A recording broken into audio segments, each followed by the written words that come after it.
വൈദ്യുതി ചാർജ് വർധനവിനെതിരെ വ്യാപാരി വ്യവസായി ഏകോപന സമിതി ലിങ്ക് റോഡ് യൂണിറ്റ് പന്തംകുളത്തി പ്രകടനം നടത്തി.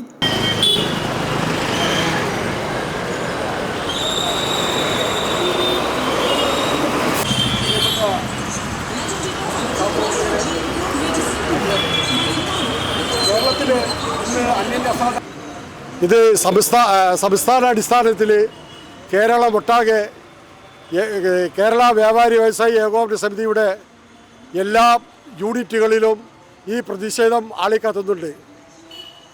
ജനങ്ങളോടുള്ള പ്രതിബദ്ധതയാണ് കേരള വ്യാപാരി വ്യവസായി ഏകോപന സമിതി ഈ സമരത്തിന് മുന്നിട്ട് ഇറങ്ങിയിട്ടുള്ളത്. Unit president MA. Aziz, secretary Jyothikumar, senior vice president Sameer PK, സെക്രട്ടറിമാരായ Sunilkumar, Jaleel, vice president Salam, executive member Nasar തുടങ്ങിയവർ പങ്കെടുത്തു. ഈ സമൂഹത്തിന്, ഈ രാജ്യത്തിന്, ഈ കച്ചവടക്കാരന് രാവിലെ വരിക, കച്ചവടം ചെയ്യുക, പീടിക പൂട്ടുക, പുറകെ പോവുക, കിടന്നുറങ്ങുക എന്നുള്ളത് മാത്രമല്ല ഉത്തരവാദിത്തം. മറിച്ച് സമൂഹത്തിൽ നടക്കുന്ന ഓരോ അനീതിക്കെതിരെയും ഇന്നു മുതൽ അല്ലെങ്കിൽ തുടർന്ന് പ്രതിഷേധിച്ചുകൊണ്ടിരിക്കും എന്നുള്ളതിൻ്റെ ഒരു സൂചനയാണ് ഈ സമരം.